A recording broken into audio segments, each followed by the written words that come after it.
नमो लोये सौहरिहन्ताणम् नमो लोये सौहृदानम् नमो लोये सौभागिर्याम् नमो लोये सौजयानम् नमो लोये सौत्रिकालवती सावनम् ओंकारमिन्दु संयुक्त नित्यम् जयन्ति योगिनः कामदम् मोक्षदम् चैव ओंकाराय नमो नमः मङ्गलम् भगवान् वीरो मङ्गलम् गौतमो मङ्गलम् कुन्कुण्डारि विजेन्द्रमोसु मङ्गलम् नमः समरिसाराय स्वानुभूत्या तथास्ति चित् स्वभावाय भवाय सर्वः विभाव नियुक्त निराकार।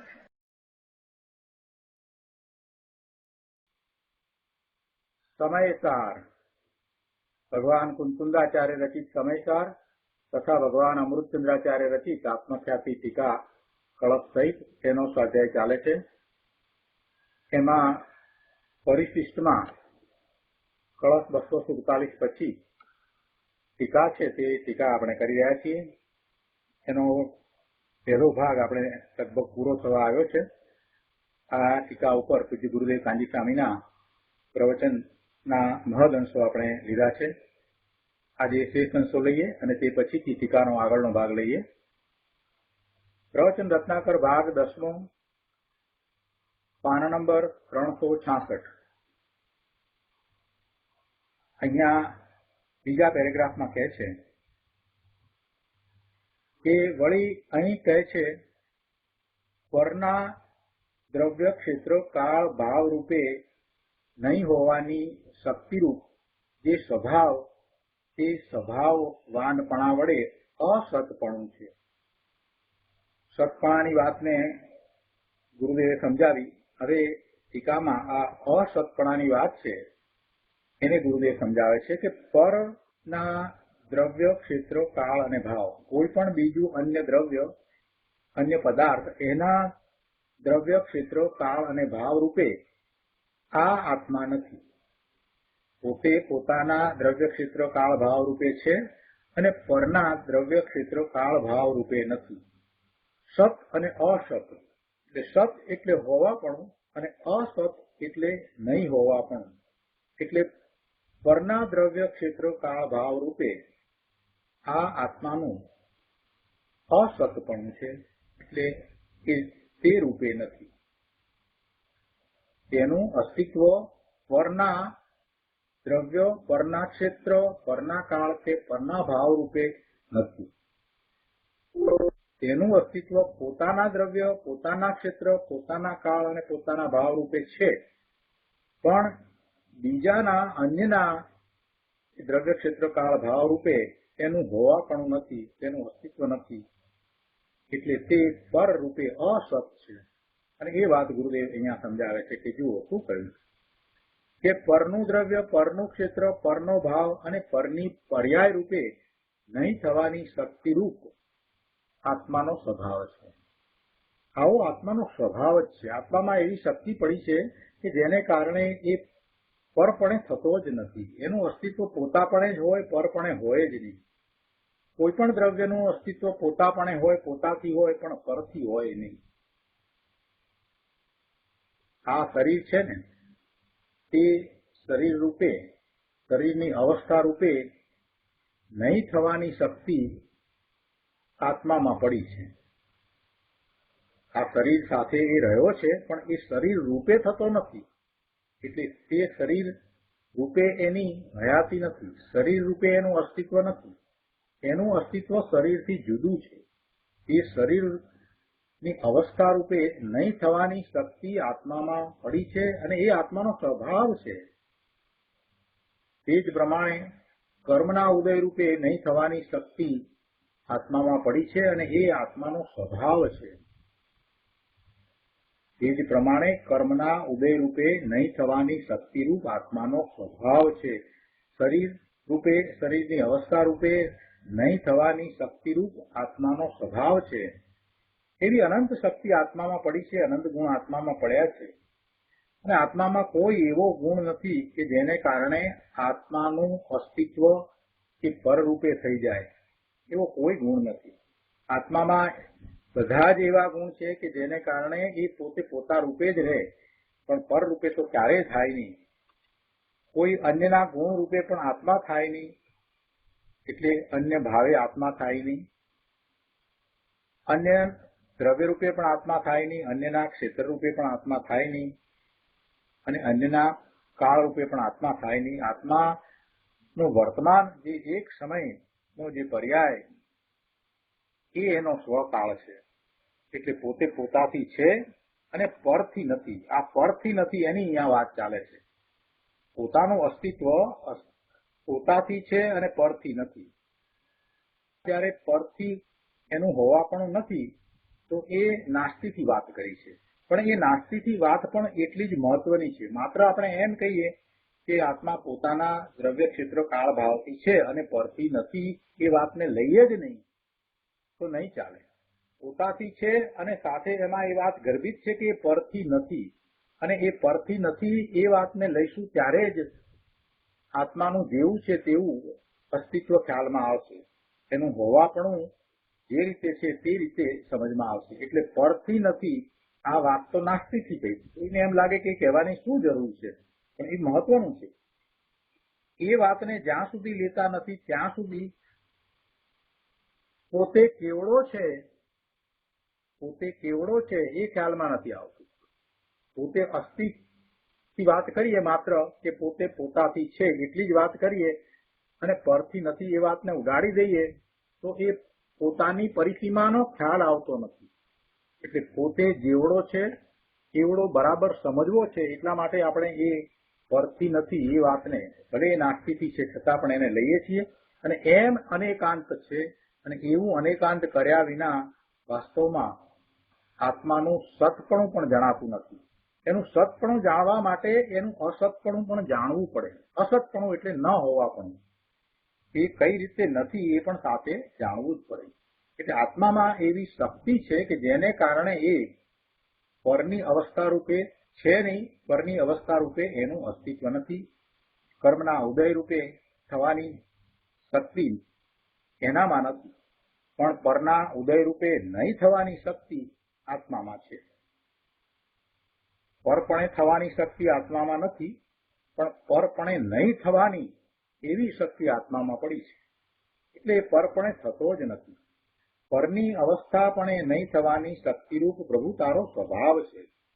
એમાં પછી કર્મ હોય કે શરીર હોય કે કુટુંબ હોય કે પરિવાર હોય, ગમે તે હોય, કે પછી દેવ ગુરુ શાસ્ત્ર હોય, ગમે તે હોય, પણ એ સર્વ પરદ્રવ્યના એના ક્ષેત્રના એના ભાવ ગુણ અને એની વર્તમાન અવસ્થાના સ્વરૂપે નહીં થવાની શક્તિ આત્મામાં પડી છે. અને એવો આત્માનો સ્વભાવ છે. સ્ત્રીના દેહની અવસ્થાપણે કે મકાનની અવસ્થાપણે કે કોમ્પ્યુટરની અવસ્થાપણે આત્મા કદીએ ન થાય એવો એનો સ્વભાવ છે. આત્માનો પોતાની પર્યાય રૂપે થવાનો જેમ શક્તિરૂપ સ્વભાવ છે, તેમ તેનો પરની પર્યાય રૂપે નહીં થવાની શક્તિરૂપ સ્વભાવ છે.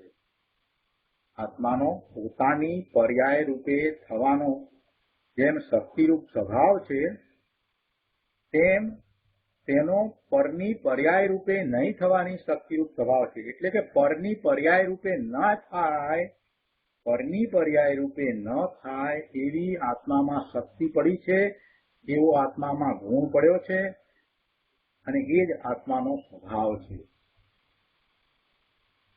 કુંભાર ઘડો બનાવે છે તો એ ઘડો એ કોની પર્યાય છે? એ માટીની પર્યાય છે. એમાં કુંભાર ક્યાંય વ્યાપતો નથી, ક્યાંય પહોંચતો નથી. એટલે કુંભારનો આત્મા એ ઘડારૂપ થતો જ નથી. એટલે કુંભાર ઘડારૂપ નથી થતો, માટી જ ઘડારૂપ થાય છે. તો પછી એમાં કુંભારે શું કર્યું? કુંભાર તો એ માટી સુધી પહોંચતો જ નથી. માટીમાં એમાં કુંભારનો એક પણ ગુણ પહોંચતો નથી. કુંભારનો જે સ્વભાવ છે, જે ચેતન છે, જ્ઞાન સ્વભાવ છે, એમાંનું કાંઈ એ ઘડામાં તો પહોંચતું નથી. એટલે પછી એ કુંભારે ઘડો બનાવ્યો એ માન્યતા જે છે ને એ સહેલાઈથી સમજાય છે કે એ માન્યતા ખોટી છે. બહુ સરસ રીતે સમજાઈ જાય છે કે કુંભારનું એમાં કાંઈ પહોંચતું જ નથી. એ પરની પર્યાય છે, એ ઘડાની પર્યાય જે થઈ એ માટીની પર્યાય છે. એમાં કુંભારનો આત્મા ન પહોંચે એવી કુંભારના આત્મામાં શક્તિ પડી છે. એટલે કોઈ પણ આત્મામાં એવી શક્તિ પડી છે કે બીજા અન્યની પર્યાય રૂપે એ ન થાય. આત્માનો એવો જ સ્વભાવ છે કે એ પોતાની પર્યાય રૂપે થવાની શક્તિ ધરાવે છે અને પરની પર્યાય રૂપે નહીં થવાની શક્તિ પણ સાથે ને સાથે ધરાવે છે. આવો જ આત્માનો સ્વભાવ છે. બહુ સરસ વાત કરી છે. આગળ પાના નંબર 367 ઉપર ત્રીજા પેરેગ્રાફમાં ચોથી લીટીમાં કહે છે કે જેને અંદર વસ્તુનું આત્માનું પરથી ભિન્નપણું ભાસ્યું નથી, તેને આત્મા એટલે પોતે શું છે અને પોતાનું હોવાપણું અને ન હોવાપણું શું છે એની ખબર નથી. આત્મા પરથી ભિન્ન છે એવું જેને ભાસ્યું નથી, એને પર સાથે મેળાપીપણે પોતાનું અસ્તિત્વ જણાય છે. જેને આત્મા શરીરથી જુદો છે, તદ્દન ભિન્ન છે એવું ભાસ્યું નથી, એને આત્મા અને શરીરનું મેળાપીપણું એવું અસ્તિત્વ જણાય છે. વાસ્તવમાં એમ નથી. પરથી એનું હોવાપણું નથી એવી કોઈ ભેળસેળ નથી. પણ જેને પોતાનું અસ્તિત્વ ભિન્ન ભાસ્યું છે એને સમજમાં આવે છે કે આત્મા આકાશના જે ક્ષેત્રમાં રહ્યો છે એ જ ક્ષેત્રમાં રહેલું આ શરીર, આકાશના એ જ ક્ષેત્રમાં રહેલું આ શરીર એ આત્માથી તદ્દન ભિન્ન છે. એની સાથે એનું હોવાપણું નથી. આકાશના એક જ ક્ષેત્રને વિશે રહેતું આ શરીર અને એ જ ક્ષેત્રને વિશે રહેતો આ આત્મા, એમ લાગે છે કે જાણે એ શરીર અને આત્મા એક છે. પણ બંને દ્રવ્ય જુદા છે, બંનેના ગુણો જુદા છે. એટલે એનું હોવાપણું, શરીરનું હોવાપણું શરીર રૂપે છે અને આત્માનું હોવાપણું આત્મા રૂપે છે. એવું છે ત્યારે સાથે બીજી વાત પણ છે કે આત્માનું પરદ્રવ્યપણે હોવાપણું નથી. એ મોટામાં મોટો જે ગુણ છે એને કારણે ભલે એ જ ક્ષેત્રમાં રહ્યો હોય છતાં પણ એ શરીર રૂપ થતો નથી. એનું અસ્તિત્વ શરીરના અસ્તિત્વને કારણે નથી. શરીર એ પૂતગળ પરમાણુનો સ્કંદ છે. એ દ્રવ્ય જુદું, એ દ્રવ્ય રૂપે આત્માનું અસ્તિત્વ નથી. એ શરીરના ક્ષેત્ર રૂપે આત્માનું ક્ષેત્ર નથી. આત્માનું ક્ષેત્ર જુદું છે. એ ગુણ અને ભાવ જે શરીરના છે એ રૂપે આત્માનું અસ્તિત્વ નથી. અને એ શરીરની પર્યાય, એક સમયની પર્યાય એ શરીરનો સ્વકાળ અને એ પર્યાય રૂપે આત્માની પર્યાય થતી નથી. એટલે દ્રવ્ય, ક્ષેત્ર, કાળ અને ભાવથી જે ક્ષેત્રને વિશે આત્મા રહ્યો છે એ જ ક્ષેત્રને વિશે, એટલે આકાશના એક ક્ષેત્રને વિશે શરીર પણ રહ્યું છે, છતાંય બંને તદ્દન ભિન્ન છે. પણ આવું કોને સમજાય છે કે જેને ભેદ જ્ઞાન થયું છે, જેને પોતાનું સ્વરૂપ જગતના બધા જ પદાર્થોથી ભિન્ન ભાસ્યું છે, અનુભવાયું છે, એને એ વાત બરાબર સમજાય છે. જેને આ નથી સમજાતું એને દ્રવ્યકૃતનો અભ્યાસ કરીને, પ્રશ્ન કરીને, એના જવાબ, એના સમાધાન મેળવીને તર્ક દ્વારા તો બરાબર એવી દ્રઢતા કરવી જ રહી. અને જ્યાં સુધી એવી દ્રઢતા નહીં થાય ત્યાં સુધી પોતાના ગાયક સ્વભાવ ભાવનું લક્ષ્ય નહીં થાય. પોતે બધાથી જુદો ભિન્ન છે એવો પાકો નિર્ધાર થશે તો જ એવી દ્રષ્ટિ થશે. અહીંયા કહે છે કે જેને અંદર વસ્તુનું એટલે આત્માનું પરથી ભિન્નપણું ભાસ્યું નથી, તેને આત્મા પોતે શું છે અને પોતાનું હોવાપણું અને પોતાનું ન હોવાપણું શું છે એની ખબર નથી. સાચું જ્ઞાન થયે મારી અવસ્થા પરથી છે અને હું પરપણે છું એમ એને ભાસતું નથી. સાચું જ્ઞાન થાય પછી પોતાની અવસ્થા પરથી છે કે પરપણે પોતે છે, શરીરપણે પોતે છે, શરીરને કારણે પોતાની આ અવસ્થા છે, એવું બિલકુલ વાસ્તું નથી. જેને વસ્તુનું એટલે આત્માનું સાચું જ્ઞાન થાય છે, સમ્યક જ્ઞાન થાય છે, એને પોતાની કોઈ અવસ્થા પરપણે ભાસતી નથી કે પરની અવસ્થા પોતાપણે ભાસતી નથી. ભાઈ, તારી દશામાં પરદશાપણે થવાની તાકાત જ નથી. બીજાની પર્યાયપણે થવાની તારામાં એવી શક્તિ જ નથી. તારામાં તો તારાપણે રહેવાની શક્તિ છે અને પરપણે ન થવાય એવી શક્તિ છે. એવો જ ભગવાન આત્માનો સ્વભાવ છે. જેમ પરદ્રવ્ય ક્ષેત્ર ભાવથી આત્મા અસત છે, એટલે કે હોવા પણ નથી, તેવી જ રીતે પરના સ્વકાળથી અર્થાત પરની પર્યાયથી આત્મા અસત છે, એટલે હોવા પણ નથી. જેમ પર દ્રવ્યથી આત્મા નથી, પર ક્ષેત્રથી આત્મા નથી, પર ભાવથી આત્મા નથી, તેવી જ રીતે પરના સ્વકાળથી અર્થાત પરની પર્યાયથી આત્મા અસત છે, હોવા પણ નથી. એનું અસ્તિત્વ પરની પર્યાય રૂપે નથી, પરની પર્યાયથી એનું અસ્તિત્વ નથી. અને પોતાથી સત છે, તેથી પોતાથી સત છે અને પરથી નથી, તેથી પરનું કરવા આત્મા પાંગળો છે. પરનું કાંઈ પણ કરવા, પરની કોઈ પણ પર્યાય બદલવા આત્મા પંગુ છે, પાંગળો છે. એમ એ કરી શકતો નથી. જ્યાં એ પહોંચતો નથી ત્યાં એ કેવી રીતે કાર્ય કરે? આ વાત કેમ ભાઈ તને સમજાતી નથી? તું અહીંયા બેઠો બેઠો જ્યાં પહોંચતો નથી ત્યાં કેવી રીતે કાર્ય કરવાનો છે? તને જ્યાં એક્સેસ નથી ત્યાં તું કાંઈ કરી શકતો નથી. એક અહીંયા કોમ્પ્યુટર હાથમાં લઈને બેઠો છે, બધું કરે છે, પણ એક પાસવર્ડ નથી, એટલે એ જગ્યાનો એને એક્સેસ નથી. તો એ કરવા માટે એ પાંગળો છે, એ વાત એને સમજાય છે, એમાં એને વાંધો નથી આવતો. એના હાથમાં કોમ્પ્યુટર છે ને આપણે કહીએ કે આ ફલાણી વસ્તુ અંદરથી ખોલો ને, તો એ એમ કે છે કે ભાઈ એનો પાસવર્ડ નથી એટલે મને એક્સેસ નથી, એટલે હું એ કરી શકતો નથી.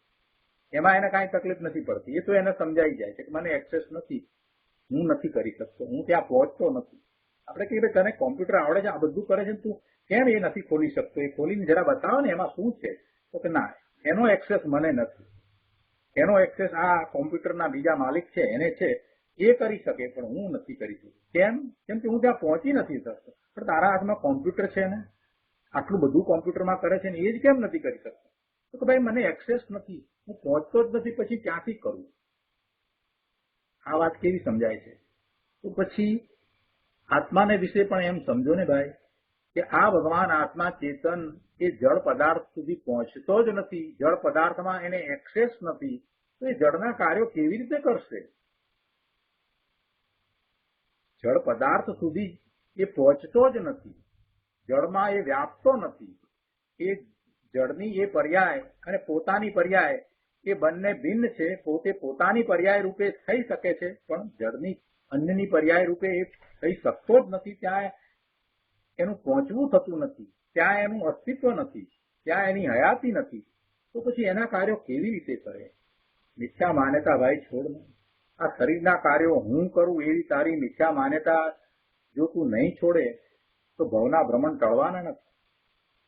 બીજે બધેથી તું કદાચ પાછો વળ્યો હોઈશ, પણ હજી શરીર સાથેનું એકત્વ તને જે પડ્યું છે ને, એ તારે જાતે જ છોડવાનું છે કે આ શરીરથી જુદો હું ભગવાન આત્મા છું ને છું. અને એ વાત તો તીર્થંકર ભગવાન કેવળી ભગવાનના ઓમકાર ધ્વનિમાંથી આવેલી વાત છે. આ મહાપુરુષોએ આપણને એ વાત સમજાવી છે. ગુરુદેવ વારંવાર એ સમજાવે છે કે ભાઈ તું પરનું કરવા માટે તો અસમર્થ છે, પંગુ છે, પાંગળો છે. આગળ અમૃતચંદ્રાચાર્ય ભગવાને ટીકામાં જે વાત કરી છે તે કહે છે કે હવે કહે છે કે અનાદિ નિધન અવિભાગ એક વૃત્તિ રૂપે પરિણતપણા વડે નિત્યપણું છે અને ક્રમે પ્રવર્તતા એક સમયની મર્યાદાવાળા અનેક વૃત્તિ અંશો રૂપે પરિણતપણા વડે અનિત્યપણું છે. હવે આ ચોથી વાત, નિત્ય અને અનિત્યની વાત. પહેલા તત્ અને અતત્ની વાત કરી, એક અનેકની વાત કરી, સત અને અસતની વાત કરી, અને સત અસતની વાત કરી એટલે અસ્તિત્વની વાત કરી. એમાં 4 વાત લીધી: દ્રવ્યથી, ક્ષેત્રથી, કાળથી અને ભાવથી. અને હવે આ ચોથી વાત, એની અંદર 2 વાત આવે છે, નિત્ય અને અનિત્યની. નિત્યપણું અને અનિત્યપણું એ બંને વિરોધી દેખાતી શક્તિ રૂપે એ ધર્મો આત્મામાં પડ્યા છે, અને એને આપણે અનેકાંત દ્વારા સમજીએ છીએ. અહીંયા અમૃતચંદ્રાચાર્ય ભગવાન કહે છે કે અનાદિ નિધન, જેની આદિ પણ નથી અને જેનું નિધન પણ નથી, જેની આદિ પણ નથી અને જેનું નિધન પણ નથી, એવા અવિભાગ એક વૃત્તિ રૂપે પરિણતપણા વડે નિત્યપણું છે. અને ક્રમે પ્રવર્તતા એક સમયની મર્યાદાવાળા અનેક વૃત્તિ અંશો રૂપે પરિણતપણા વડે અનિત્યપણું છે.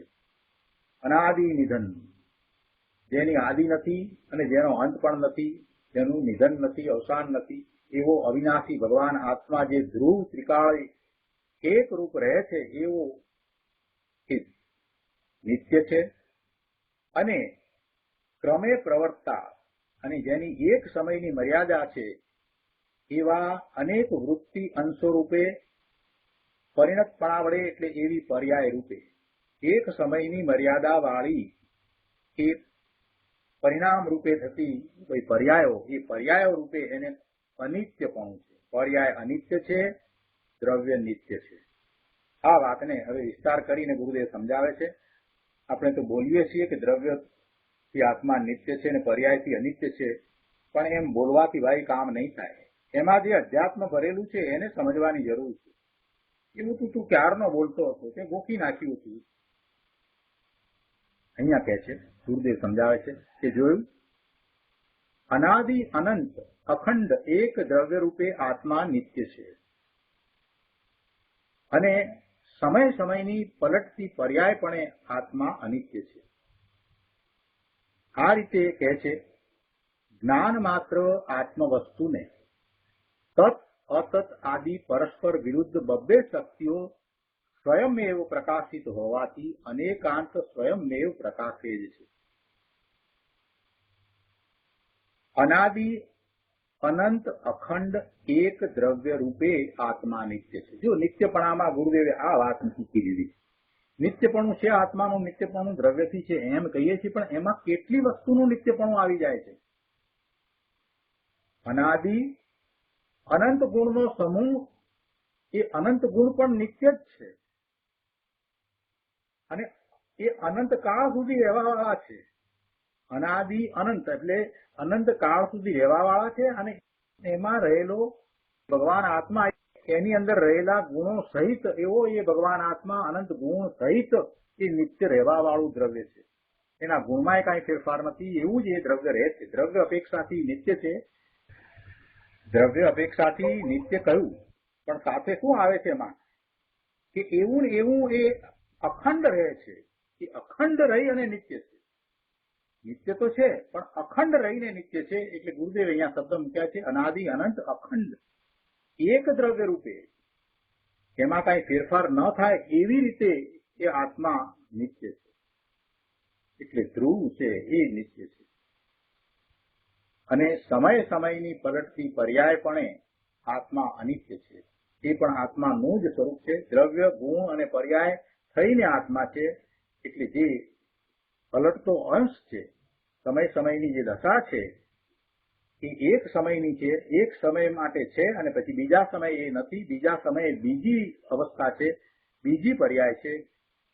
એટલે એ પર્યાયનું અનિત્યપણું છે. એક સમયમાં જે ભાવ થયો, ક્રોધનો ભાવ થયો, એ બીજા સમયે નથી, ત્રીજા સમયે જુદો ભાવ છે, ચોથા સમયે જુદો ભાવ છે. સમય સમય જીવના ભાવ બદલાય છે. આ બધી પર્યાયો એ અનિત્ય છે. જે અનિત્ય છે તે નિત્યને કાંઈ કરતું નથી. જે અનિત્ય છે એ નિત્યને કાંઈ કરતું નથી, એને બગાડતું નથી કે સુધારતું નથી. જે અનિત્ય છે એ પર્યાય નિત્યને જાણે છે. નિત્યનું જ્ઞાન અનિત્ય એવી પર્યાયમાં થાય છે. જ્ઞાનની એક સમયની પર્યાય એ પોતાને જાણે છે, નિત્યને જાણે. આ વાત ગુરુદેવ પહેલા કરી દીધી છે. તો અહીંયા આ ચારે વાત પૂરી થાય છે અને આચાર્ય ભગવાન કહે છે કે આ રીતે આ ચાર વાત કરી, તત અતત, એક અનેક અને અસ્તિત્વમાં દ્રવ્ય ક્ષેત્ર કાળ ભાવથી હોવાપણું અને ન હોવાપણું, એટલે સત અસત, અને ચોથું નિત્ય અનિત્ય. એમ કે પરસ્પર વિરુદ્ધ બબ્બે શક્તિઓ સ્વયંમેવ પ્રકાશિત હોવાથી અનેકાંત સ્વયંમેવ પ્રકાશે જ છે. આવું આત્માનું અનેકાંતપણું સિદ્ધ કરવાની જરૂર જ નથી, એ સ્વયંમેવ પ્રકાશે જ છે. તમને ખબર નથી એટલે તમને આ વિસ્તાર કરીને સમજાવ્યું, બાકી વાસ્તવમાં તો એ પરસ્પર વિરુદ્ધ બબ્બે શક્તિઓ સ્વયંમેવ પ્રકાશિત છે, માટે એવું અનેકાંતપણું સ્વયંમેવ પ્રકાશે જ છે. ને આટલે સુધી આપણે ટીકા કરી હતી અને એનો અર્થ અત્યારે પૂરો કર્યો. હવે સમયસારની અંદર આ ટીકા જેટલી આપણે કરી હતી તે પછીથી એક પ્રશ્ન આવે છે. આચાર્ય ભગવાને જે પ્રશ્ન મૂક્યો છે અને પછી એના ઉત્તર રૂપે ટીકાનો બીજો ભાગ કયો છે. પ્રશ્ન છે સમયસારમાં, અહીંયા સમયસાર પાના નંબર 594 ઉપર ગુજરાતીમાં બીજા પેરેગ્રાફમાં અહીંયા પ્રશ્ન છે કે જો આત્મ વસ્તુને જ્ઞાન માત્રપણું હોવા છતાં સ્વયંમેવ અનેકાંત પ્રકાશે છે, તો પછી અરહંત ભગવંતો તેના સાધન તરીકે અનેકાંતને એટલે સ્યાદવાદને શા માટે ઉપદેશે છે? આવો પ્રશ્ન કર્યો. પહેલા તો આ વાતને પરિશિષ્ટમાં આચાર્ય ભગવાને સિદ્ધ કરી કે આત્મા વસ્તુને જ્ઞાન માત્રપણું છે, છતાંય એ સ્વયંમેવ અનેકાંત પ્રકાશે છે. અત્યાર સુધી આપણે એ વાતને લઈ રહ્યા હતા. સમયસારમાં મુખ્યતાથી એક જ વાત આવી કે આત્મા જ્ઞાન માત્ર છે. હવે આત્માને જ્ઞાન માત્ર કહ્યો છતાં એમાં એકાંત નથી થતો અને એમાં અનેકાંતપણું છે, અને એવું અનેકાંતપણું સ્વયંમેવ પ્રકાશે જ છે. એ વાતને સિદ્ધ કરવા માટે ચાર વસ્તુથી વાત કરવામાં આવી કે આત્માને એકપણું, અનેકપણું, આત્માને સતપણું, અસતપણું, આત્માને સતપણું, અસતપણું અને આત્માને નિત્યપણું, અનિત્યપણું, એમ ચાર વસ્તુને લઈ અને સમજાવવામાં આવ્યું કે આવા વિરોધાભાસી શક્તિરૂપ પ્રવર્તા ધર્મો આત્મામાં પ્રકાશી જ રહ્યા છે, એટલે આત્માને અનેકાંતપણું છે જ. ભલે આપણે એમ કહીએ કે આત્મા જ્ઞાન માત્ર છે, તે છતાંય એમાં એકાંત થતો નથી, કેમ કે આત્મ વસ્તુને સ્વયં અનેકાંતપણું પ્રકાશે છે, અને આ વાત સિદ્ધ કરી. એટલે પછી શિષ્યને એવો પ્રશ્ન થાય કે જો આત્માને એટલે આત્મ વસ્તુને જ્ઞાન માત્રપણું હોવા છતાં સ્વયંમેવ અનેકાંત પ્રકાશે છે, આવું છે જ, અનેકાંતપણું છે જ, તો પછી અરહંત ભગવંતો તેના સાધન તરીકે અનેકાંતને શા માટે ઉપદેશે છે? આવો પ્રશ્ન થયો અને એનો ઉત્તર આચાર્ય ભગવાને આપ્યો છે. કહે છે કે અજ્ઞાનીઓને જ્ઞાન માત્ર આત્મવસ્તુની પ્રસિદ્ધિ કરવા માટે ઉપદેશે છે, એમ અમે કહીએ છીએ. અજ્ઞાનીઓને આ જ્ઞાન માત્ર આત્મવસ્તુ છે, આ જ્ઞાન સ્વરૂપ ભગવાન આત્મા છે, એ કેવો છે એ સ્પષ્ટ સમજાવવો છે, એટલે એની પ્રસિદ્ધિ કરવી છે. પ્રસિદ્ધિ વાસ્તવમાં તો પોતે પોતાની જ કરી શકે છે, પણ પોતાની પ્રસિદ્ધિ જેને અજ્ઞાનને કારણે ખ્યાલમાં આવી નથી, એને ભગવાનના ઉપદેશમાંથી એ વાત પ્રાપ્ત થાય છે. આત્માની પ્રસિદ્ધિ કરનાર કોણ છે? નિશ્ચયથી તો પોતે ભગવાન આત્મા જ પોતે પોતાની પ્રસિદ્ધિ કરે, એટલે પ્રસિદ્ધિ કરે એટલે પોતે પોતાને અનુભવીને એને પ્રકાશે છે. એ પોતાની પ્રસિદ્ધિ છે. પ્રસિદ્ધિ એટલે વખાણ કરવા એ નહીં, પ્રસિદ્ધિ એટલે એને પોતાને એ પ્રાપ્ત થયું છે, એ સિદ્ધ થયું, એને જયારે અનુભવમાં આવે છે તો એ એની પ્રસિદ્ધિ છે. પ્રસિદ્ધિ શબ્દ સમજવા જેવો છે. આપણે તો પ્રસિદ્ધિ એટલે એમ જ સમજીએ બીજાના વખાણ કરીએ એટલે પ્રસિદ્ધિ કરીએ, એ વાત નથી ભાઈ. એ અહીંયા એ અર્થ નથી. અહીંયા પ્રસિદ્ધિનો અર્થ એવો છે કે કોઈ પણ વસ્તુને આપણે સિદ્ધ કરીએ, સાબિત કરીએ એટલે એને પ્રાપ્ત કરીએ છીએ. એ જેમ છે તેમ. તો એવું પોતાને જયારે થાય ત્યારે એ પ્રસિદ્ધિ થઈ કહેવાય. હવે પોતાને તો અજ્ઞાન છે, જીવને તો અજ્ઞાન છે, એટલે પોતે પોતાના આત્માની પ્રસિદ્ધિ કરી શકતો નથી. તો એ ભગવાનની વાણી દ્વારા, દ્રવ્ય સુખ દ્વારા ભગવાન આત્માની જે પ્રસિદ્ધિ કરે છે, એટલે તીર્થંકર પરમેશ્વર આત્માની જે પ્રસિદ્ધિ કરે છે કે આત્મા આવો છે એમ એ પ્રસિદ્ધિ કરે છે, એને આ જીવ, આ અજ્ઞાની જીવ એને સમજીને, વિચારીને, એને આત્મસાત કરીને પછી એવો પુરુષાર્થ કરીને પોતે સ્વયં પોતાના આત્માની પ્રસિદ્ધિ કરે છે. એટલે અરિહંત પરમેશ્વરે, અરિહંત ભગવાને, તીર્થંકર ભગવાને ઉપકાર કરીને આપણને એટલે આપણા જેવા સર્વ અજ્ઞાનીઓને, બધા જીવોને આત્મદ્રવ્ય જ્ઞાન માત્ર છે એની પ્રસિદ્ધિ કરી છે. એ સમજાવ્યું છે. અને સમજાવ્યું છે તો એમાં આત્માના અનેક ધર્મો પણ સમજાવ્યા છે. અને આત્માના અનેક ધર્મો જે વિરોધાભાસી શક્તિરૂપ દેખાય છે એવું અનેકાંતપણું છે એ દ્વારા એ સમજાવ્યું છે. અને એવું અનેકાંતપણું જો એમાં ન લેવામાં આવે તો એ બધી શક્તિ ક્યાંથી સમજાય? અને એવી શક્તિ ન સમજાય તો પછી આત્માનું વાસ્તવિક સ્વરૂપ પણ સમજાય નહીં, આત્માની પ્રસિદ્ધિ થાય જ નહીં. એટલે પ્રભુનો આ તો ઉપકાર છે, પ્રભુનો આ તો મોટો ઉપકાર છે કે પ્રભુએ આત્માનું સ્વરૂપ અનેકાંત દ્વારા સમજાયું છે. નહીતર અજ્ઞાનીઓને એ વસ્તુ ખ્યાલ જ આવત નહીં કે આત્મામાં એકપણું પણ છે, અનેકપણું પણ છે, આત્મા સત પણ છે અને આત્મા અસત પણ છે, આત્મા નિત્ય છે, આત્મા નિત્ય છે. આ બધું સામાન્ય જીવને, અજ્ઞાની જીવને ક્યાંથી સમજાત? એ અનેકાંત વિના ક્યાંથી સમજાત?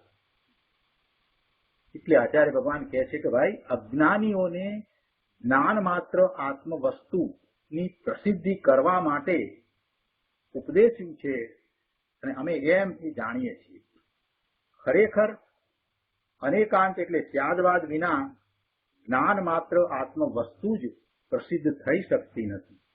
જો કેટલું સરસ રીતે કહ્યું કે ભાઈ, એ અનેકાંત સ્યાદવાદ વિના આ જ્ઞાન માત્ર આત્મ વસ્તુ એ કહી શકાય એમ નથી, એનું વર્ણન કરી શકાય એમ નથી, એ સમજાવી શકાય એમ નથી, એની પ્રસિદ્ધિ કરી શકાય એમ નથી.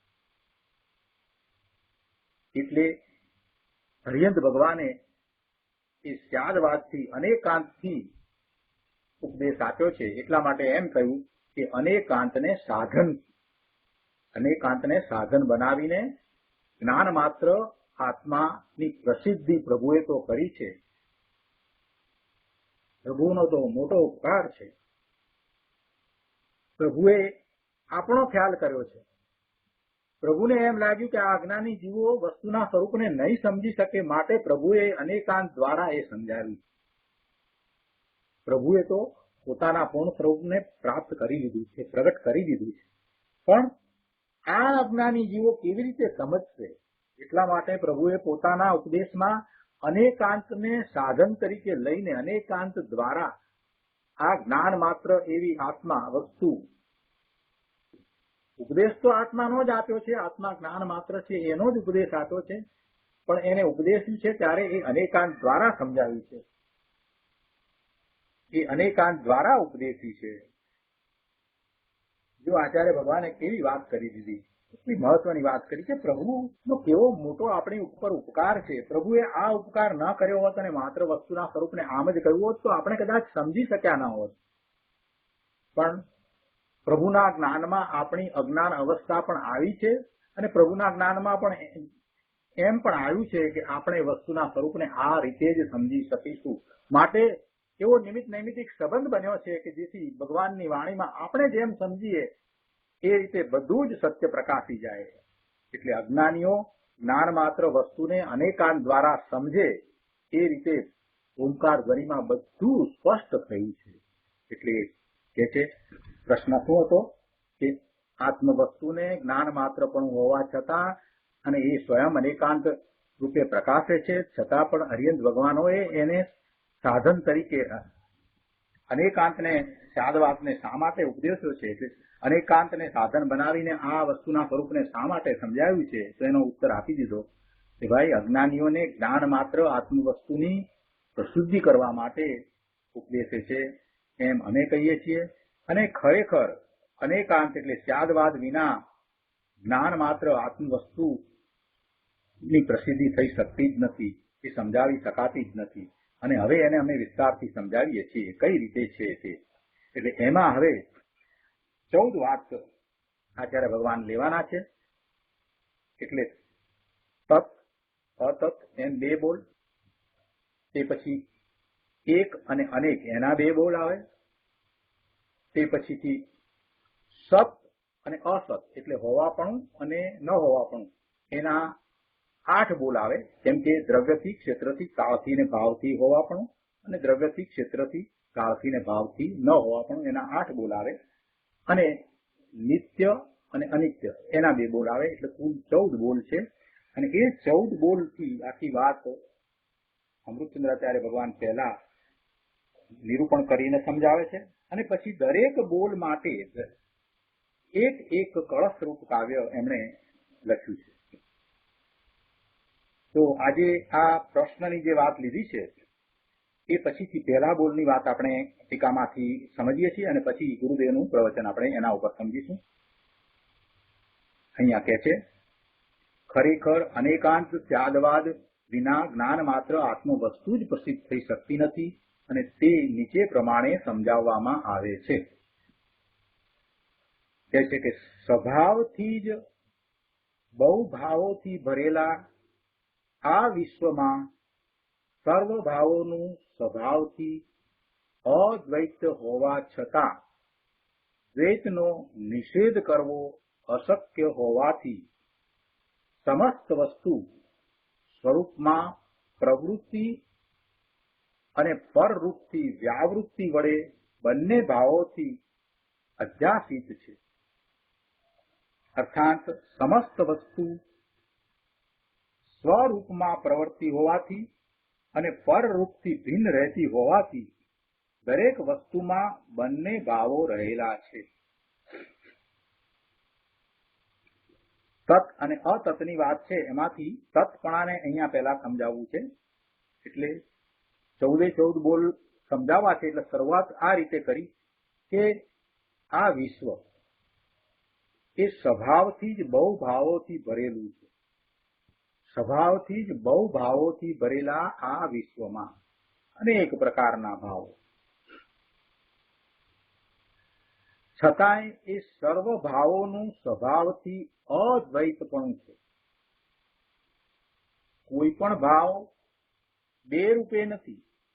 જે ભાવ છે તે રૂપે જ છે, એટલે એ અદ્વૈત છે. સ્વભાવથી જ એ સર્વ ભાવો અદ્વૈત છે. એનું બેપણું નથી, દ્વૈત નથી. અદ્વૈત એટલે દ્વૈતપણું નહીં, એટલે બેપણું નથી. આ વિશ્વમાં સર્વ ભાવોનું સ્વભાવથી અદ્વૈત હોવા છતાં, એટલે કોઈ પણ ભાવ છે એનું બેપણું નથી. જે ભાવે છે તે જ ભાવે છે, અન્ય ભાવે નથી. જે ભાવે છે તે જ ભાવે છે, પણ અન્ય ભાવે નથી. એટલે એ બેપણે નથી. વિશ્વમાં સર્વ ભાવોનું સ્વભાવથી અદ્વૈતપણું હોવા છતાં બેપણું નથી. ભાઈ, જે ભાવ છે તે જ ભાવે છે, તે અન્ય ભાવે નથી. છતાં પણ બેપણું ભાષે છે. એટલે શું થાય છે કે દ્વૈતનો નિષેધ કરવો અશક્ય થઈ જાય છે. છતાંય એનું બેપણું જણાય છે, એટલે દ્વૈતનો નિષેધ કરવો અશક્ય થઈ જાય છે.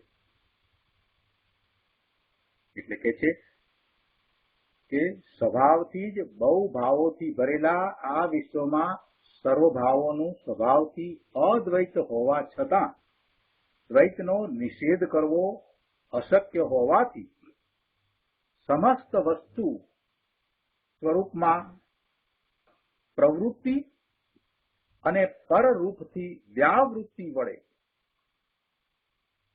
સમસ્ત વસ્તુ સ્વરૂપમાં પ્રવૃત્તિ, પોતાના રૂપમાં પ્રવૃત્તિ, સમસ્ત વસ્તુને પોતાના રૂપે પ્રવૃત્તિ અને પરરૂપથી વ્યાવૃત્તિ એટલે સ્વરૂપથી પ્રવર્તન અને અન્ય રૂપથી અપ્રવર્તન, પરરૂપથી વ્યાવૃત્તિ એવા બે પ્રકારના ભાવો સહિત છે.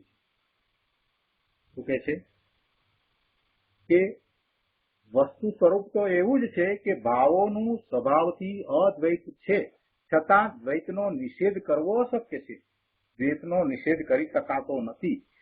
એટલા માટે બેપણાનો નિષેધ થઈ શકતો નથી. બેપણું દેખાય છે તો એ બેપણું જે દેખાય છે તો એને પછી સમજી લઈએ તો પછી પ્રશ્ન ન લાગે. એકની એક વસ્તુમાં આપણને બેપણું લાગે છે કે આમ પણ છે ને આમ પણ છે, તો એ બેપણું કઈ રીતે છે એને જો સમજી લઈએ, એની અપેક્ષાઓને સમજી લઈએ તો પછી એમાં પ્રશ્ન રહે નહીં, બરાબર સમજાઈ જાય. એટલે બેપણું જે દેખાય છે તો એ બેપણામાં એ સ્વથી એને પોતાપણું છે અને પરથી એને પોતાપણું નથી, એમ બંને પ્રકારના ભાવો એમાં રહેલા છે. એટલે અહીંયા શબ્દો મૂક્યા છે કે દ્વૈતનો નિષેધ કરવો અશક્ય હોવાથી સમસ્ત વસ્તુ સ્વરૂપમાં પ્રવૃત્તિ અને પરરૂપથી વ્યાવૃત્તિ વડે બંને ભાવોથી અધ્યાસિત છે. એટલે કે સમસ્ત વસ્તુ સ્વરૂપમાં પ્રવૃત્તિ હોવાથી, સમસ્ત વસ્તુ સ્વરૂપે પ્રવૃત્તિ હોવાથી, સ્વરૂપમાં પ્રવૃત્તિ હોવાથી, પોતાપણે પ્રવૃત્તિ હોવાથી, પોતાપણે અવસ્થિત હોવાથી, પોતાપણે પરિણમતી હોવાથી અને પરરૂપથી ભિન્ન રહેતી હોવાથી, પરરૂપપણે નહીં હોવાથી, પરરૂપથી જુદી હોવાથી, પરરૂપથી જુદી પરિણમતી હોવાથી, પરરૂપથી જુદી દેખાતી હોવાથી અને એમ જ પરરૂપથી ભિન્ન રહેતી હોવાથી દરેક વસ્તુમાં એવા એ બંને ભાવો રહેલા છે. સ્વરૂપમાં પ્રવૃત્તિ હોવાથી અને પરરૂપથી ભિન્ન રહેતી હોવાથી દરેક વસ્તુમાં બંને ભાવો રહેલા છે. ત્યાં આવું છે ત્યાં જ્યારે આ જ્ઞાન માત્ર ભાવ આત્મા, જ્ઞાન માત્ર ભાવ એટલે આત્મા આવું છે, વસ્તુનું સ્વરૂપ વિશ્વની વાત કરી, વિશ્વના બધા જ ભાવોની વાત કરી, વિશ્વના બધા જ પદાર્થોને અને એના ભાવોને આ રીતે સ્વરૂપ છે, આ રીતે એનું સ્વરૂપ છે. ત્યારે હવે આત્માને લઈએ તો કહે છે કે ત્યાં જ્ઞાન માત્ર ભાવ એટલે આત્મા શેષ બાકી ભાવો સાથે નિજ રસના ભારથી પ્રવર્તેલા જ્ઞાતા જ્ઞેયના સંબંધને લીધે અને અનાદિકાળથી જ્ઞેયોના પરિણમનને લીધે જ્ઞાન તત્વને પર રૂપે માનીને અર્થાત જ્ઞેય રૂપે અંગીકાર કરીને અજ્ઞાની થયો થકો નાશ પામે છે. શું કહે છે કે વસ્તુનું સ્વરૂપ આમ છે ત્યારે જીવના સ્વરૂપને લઈએ, આત્માના સ્વરૂપને લઈએ અને એનો વિચાર કરીએ તો કહે છે કે જ્યારે આ જ્ઞાન માત્ર ભાવ, આત્મા એટલે જ્ઞાન માત્ર ભાવ, અહીંયા તો ભાવથી વાત સમજાવવી છે ને, એટલે શરૂઆત જ ભાવથી કરી. એટલે કહે છે કે જગતમાં અનેક ભાવ છે, બહુ પ્રકારના ભાવોથી ભરેલું આ વિશ્વ છે, એમાં આ એક ભાવ, કયો ભાવ? જ્ઞાન માત્ર ભાવ. જ્ઞાન માત્ર ભાવ કહો કે આત્મા કહો એક જ વાત છે. તો કહે છે કે જ્યારે આ જ્ઞાન માત્ર ભાવ બાકીના ભાવો સાથે શેષ એટલે બીજા બધા બાકીના ભાવો સાથે નિજ રસના ભારથી પ્રવર્તેલા જ્ઞાતા જ્ઞેયના સંબંધને લીધે અને અનાદિકાળથી જ્ઞેયોના પરિણમનને લીધે જ્ઞાન તત્વને પરરૂપે માનીને અજ્ઞાની થયો થકો નાશ પામે છે. શું નાશ પામે છે?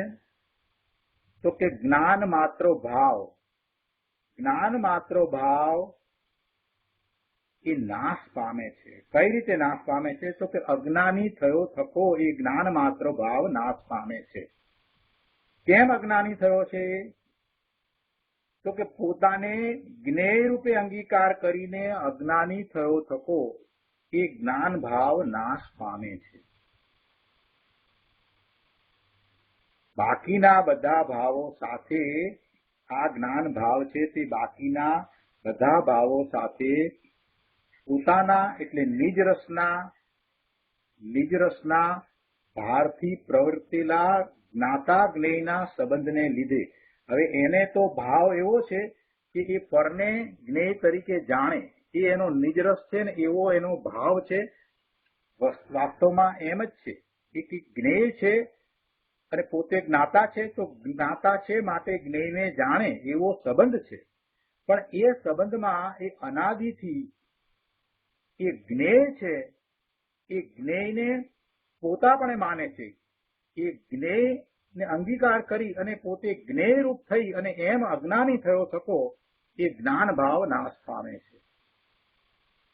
શું કહે છે કે જ્યારે આ જ્ઞાન માત્ર ભાવ શેષ બાકીના ભાવો સાથે નિજ રસના ભારથી પ્રવર્તેલા જ્ઞાતા જ્ઞેયના સંબંધને લીધે એ બીજા બધા ભાવો સાથે વાસ્તવમાં તો એને જ્ઞાતા જ્ઞેય સંબંધ છે. એટલે કે એ બધા ભાવ એ એનું જ્ઞેય છે અને એ એને જાણનારો જ્ઞાતા છે. વાસ્તવમાં તો આવું છે, છતાં પણ એ જ્ઞેયોને એ પોતારૂપ માને છે. પોતે પોતાને જ્ઞાનરૂપ નહીં માનતા, પોતે જ્ઞેય રૂપ પોતાને માને છે. આમ કરવાથી એ પોતાના જ્ઞાન ભાવનો નાશ કરી રહ્યો છે. આમ એના જ્ઞાન ભાવનો નાશ થાય છે. વાત કરી અહીંયા એમ કહ્યું કે જ્યારે આ જ્ઞાન માત્ર ભાવ એ જ્ઞાન માત્ર ભાવ છે, પણ એ જ્ઞાન માત્ર ભાવથી એ પોતે જ્ઞાતા અને બીજા શેષ ભાવો છે તે તેનું જ્ઞેય છે. એટલે બાકીના શેષ ભાવો સાથે એને સંબંધ કેવો છે? જ્ઞાતા જ્ઞેય સંબંધ છે. એટલે પોતે જ્ઞાતા અને બીજા બધા ભાવો એ એનું જ્ઞેય છે. આવું શા માટે છે? કે પોતાનો નિજ રસ એવો છે કે જેને કારણે પોતે જ્ઞાન રૂપે પરિણમે છે. એટલે એ જ્ઞાન રૂપે પરિણમે એવા નિજ રસના ભારથી, એટલે પોતે પોતાના નિજ રસથી, પોતાના જ્ઞાન સ્વભાવથી પોતે જ્ઞાતા અને બાકીના શેષ ભાવો બીજા બધા જે છે તે બધા જ્ઞેય છે. તો એવો સંબંધ છે. હવે કહે છે કે એવા સંબંધ હોવા છતાં એ જ્ઞેયોના પરિણમનને લીધે કે પોતે જ્ઞાન તત્વને પર રૂપે માનીને, પેલું પરિણમન તો જ્ઞેયોનું થાય છે, પણ એ જ્ઞેયોને જ્યારે જાણે છે, પોતે જ્ઞાતા થઈને જ્ઞેયોને જાણે છે, તો એ જ્ઞેયોના પરિણમનને લીધે એ ભૂલમાં પડી જાય છે, એ ભોળવાઈ જાય છે, એ અજ્ઞાનવશ થઈ જાય છે અને એમ માની લે છે કે એ પોતે છે.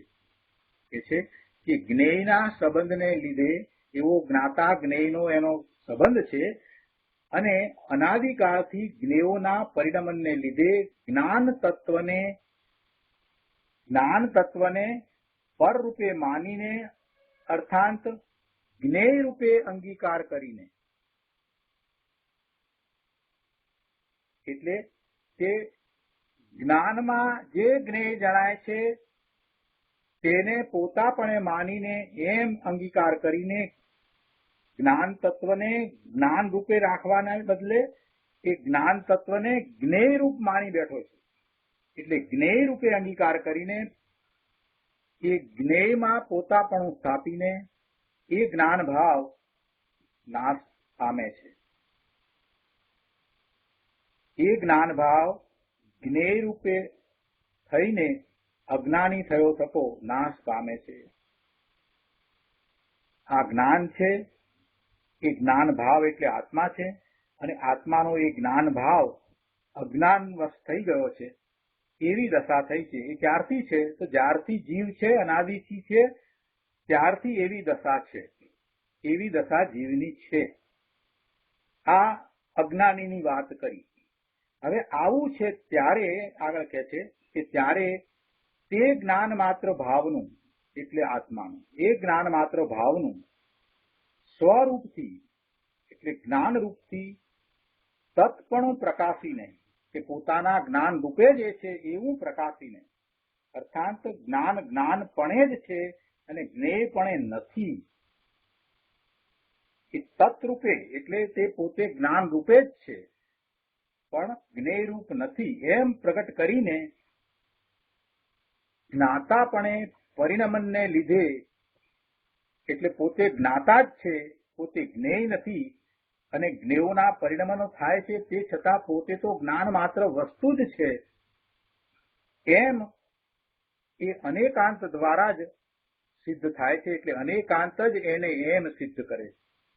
જ્ઞાતાપણે પરિણમનને લીધે જ્ઞાની કરતો થકો અનેકાંત જ તેને ઉદ્ધારે છે એટલે નાશ થવા દેતો નથી.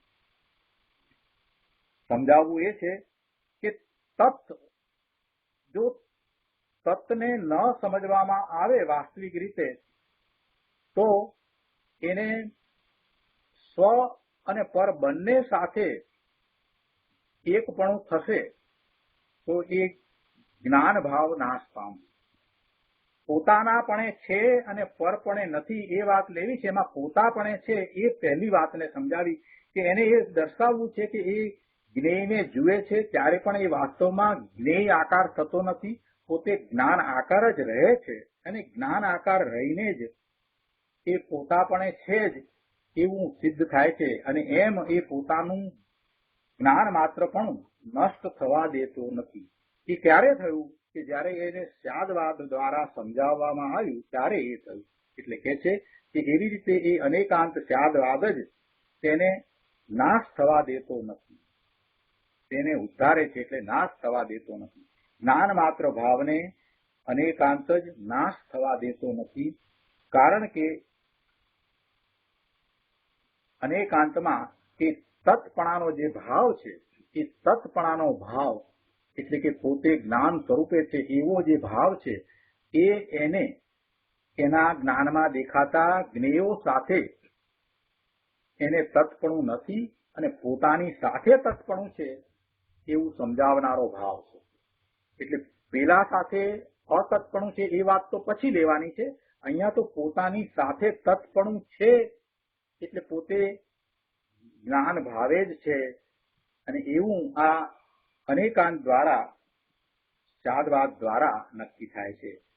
એટલે આ તત્ની વાત લીધી. તત્ દ્વારા શું થાય છે, તત્ને સમજીએ તો શું થાય છે, તત્ દ્વારા કઈ રીતે આ જ્ઞાન ભાવ એ અજ્ઞાનવશ નથી થતો એ વાત આચાર્ય ભગવાને સમજાવી. તત્પણા દ્વારા પોતે ભગવાન આત્મા પોતાના સ્વરૂપને ન ભૂલે અને પોતે પોતા રૂપે રહે એ કઈ રીતે બને એવો વિસ્તાર આખો બધો ગુરુદેવ આમાંથી સમજાવશે આપણને. તો આ પહેલો બોલ આપણે લીધો છે અને પહેલા બોલને આપણે ગુરુદેવ પાસેથી સમજીશું, ત્યાર પછીથી બીજો બોલ લઈશું અને બીજા બોલને સમજીશું. એમ 14 બોલ આપણે પૂરા કરીશું અને તે પછીથી બાકીના બધા કળશ આવશે. જો સૂક્ષ્મ તત્વજ્ઞાન ભર્યું છે, વારંવાર વાંચવું પડે, વાંચ્યા વિના સમજાય એવું નથી અને વાંચીએ તો ન સમજાય એવું પણ નથી, વાંચીએ અને ન સમજાય એવું નથી. અને ગુરુદેવનો મહા ઉપકાર છે આપણી ઉપર કે આપણને આ બધું સમજાવ્યું છે. તો મારી બધાને ખાસ ફરીથી વિનંતી છે કે આ બધું ફરીથી વાંચવું, શબ્દે શબ્દ ને સમજવાનો પ્રયત્ન કરવો, આખું વાક્ય બરાબર સમજવું, આખું વાક્ય બરાબર સમજવું અને એના ભાવને પકડવાનો પ્રયત્ન કરવો. ગુરુદેવ બધું વધારે સમજાવશે એ વાતને પણ ફરીથી કરીને વાંચવી અને ફરી સમજવી. ગુરુદેવના પ્રવચન સાંભળવા અને એ દ્વારા એવા ભાવમાં આવવું. આ પરિશિષ્ટનું એ જ મહત્વ છે. પરિશિષ્ટમાં મુખ્યતાથી ભલે બે વાત કરવાની છે પણ એમાં તો આખો જૈન દર્શનનો સાર આવી જાય છે. આત્માએ શું કરવાનું છે, કેમ કરવાનું છે, કેવો છે, બધું એમાં તો આવી જાય છે. તો આજનો સ્વાધ્યાય અહીંયા સુધી રાખીએ છીએ. હવે સુખધામ બોલીએ.